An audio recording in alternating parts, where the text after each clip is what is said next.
conversation about something that might ruffle your feathers. When you hear the phrase open borders, what pops into your mind? Perhaps your mind's eye gazes toward our southern border, and an image of thousands of poor, undocumented immigrants stream into the country comes into your mind. Perhaps fear surfaces, followed by an image of our borders without any security measures. So no border checkpoints, no border guards, no walls. Let's flip the script. What if open borders meant that families and children can cross safely without the threat of separation and without the threat of losing their lives? Now, this is a viewpoint most of us, regardless of where we sit politically, actually do agree on. My aim here is not to stoke fear, but to challenge the portrayal of our southern border as a place of constant crisis and constant chaos. Now think about some of those images you've actually seen in the media.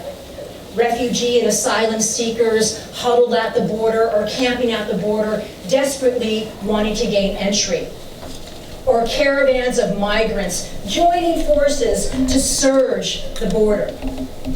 These images become larger than life on our TV screen, and they heighten our collective worry. But they do another thing.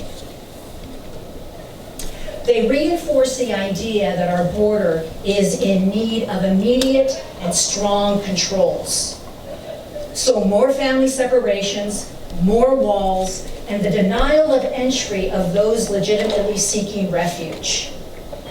Cutting through this is a real challenge, especially when the mainstream media has associated our border with lawlessness and danger. Now let me give you a little bit of my academic backstory. I'm a historian and I've been studying border communities and their changing faces for over 25 years. So I know that borders are just not lines drawn on a map. They're places rich in history, shaped by the law and the people who live there and who cross there.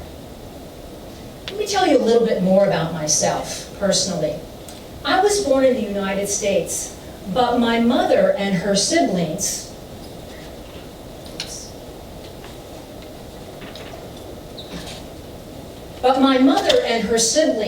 crossed the Arizona-Sonora border with their mother in 1944. So these portrayals of our border are not just academic discussions, they're personal. Now let me give you a story that occurred in my childhood that might give you a better sense of this. So, one evening when I was about 11 or 12 years old, I was sitting at the kitchen table doing my homework. And while that kitchen table, it's actually very small, but it held a special place in my childhood. It was a place where a lot of things, both sacred and profane, occurred. So when I was doing my homework, my mother sat down next to me to read the paper. And when she opened the paper, there it was, an op-ed piece written by my uncle, her brother, taking a stance against immigrants. We were both pretty shaken. My mom was confused, and then she grew really angry with her younger brother, excuse me.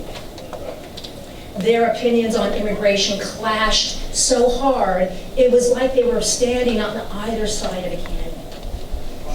And this op-ed created a significant rift in my family. But my mother and my Aunt Lydia, her sister, and my Uncle Joe, the other brother, this op-ed took a toll on them especially.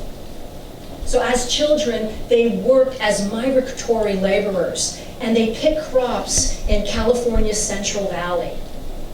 And their labor was difficult, it was dirty, and it was dehumanizing. Their school was irregular, and hanging out with their friends was a luxury they couldn't afford. And they constantly felt like outsiders. And this story has taken a toll on my family. But you know, it's also a stark reminder of how opinions on immigration can actually split families and communities apart. And just so you know, I haven't spoken to that uncle in over 40 years. Okay?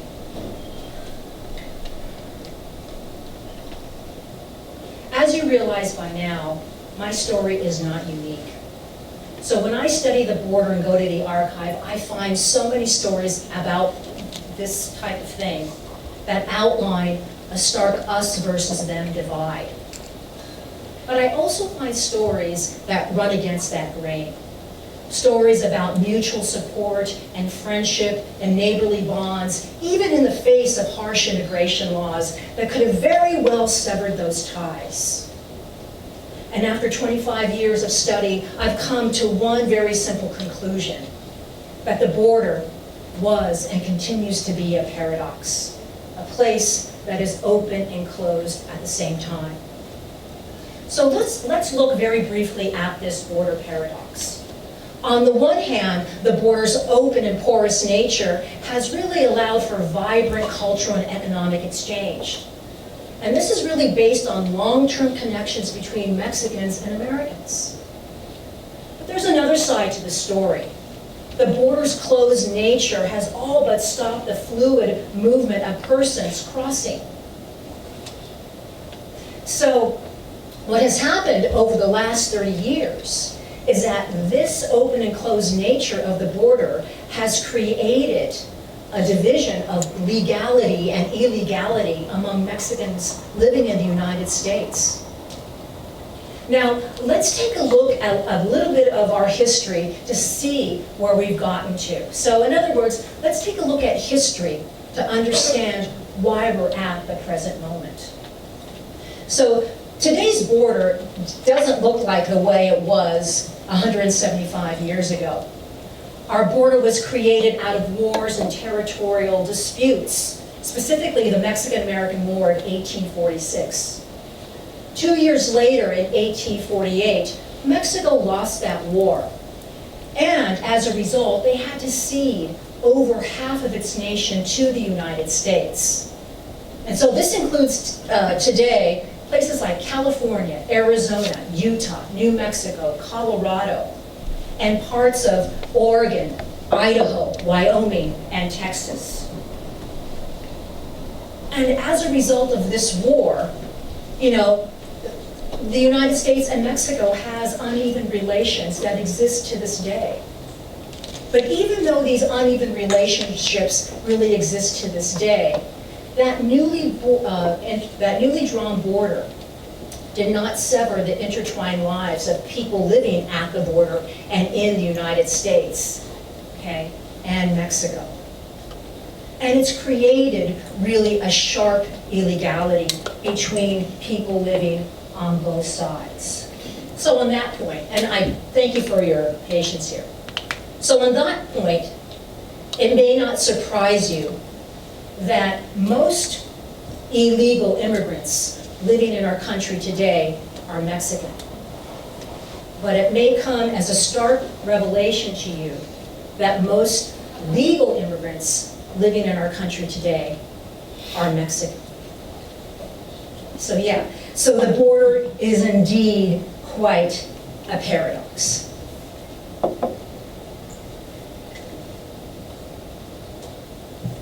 Now let me go back a little. You know, for the last 175 years, for most of it, you know, fluid movement has persisted. But it's really been only in the last 30 years that that movement has stopped. Okay? And we're talking here really stark immigration laws and policies and practices that involve militarization. But we all know that building walls and stationing armed patrolmen at that border does not stop undocumented immigration. What it does is it forces migrants from all over the world crossing at our border into areas where there are dangerous deserts and mountainous terrains. And we know that many thousands have died crossing. So here's a truth bomb. What if we opened our borders? You know, I really think that we can make a positive difference in our society. Think about it. We can offer up so many opportunities and protections to those already in our country, who have already made an invaluable contribution to our society in so many ways. And it doesn't stop there. Imagine our society and what it will look like if we valued every person in our society, regardless of their immigration status. After all, many of us know someone who's among the 11 million undocumented immigrants living in our country today. It could be your work colleague. It could be a friend. It could be a caretaker. It could be even your partner or your spouse. Imagine a world where we extend the rights we enjoy to them, replacing precarity with a sense of belonging and a sense of settlement. Imagine a country where we did not stigmatize or dehumanize immigrants. So remember when I asked you what you thought of when you heard the term open borders? Has your perspective on open borders shifted just a little bit to see open borders as a possible framework to address immigration issues? So what's next? I'd like you to join me in starting a new national conversation about open borders, where we together can work through what open borders can look like for our country. We can find a way to prioritize humane solutions over militarized ones. And by so doing, we could also remake our national borders for what they were and what they are, spaces of interdependence and shared humanity.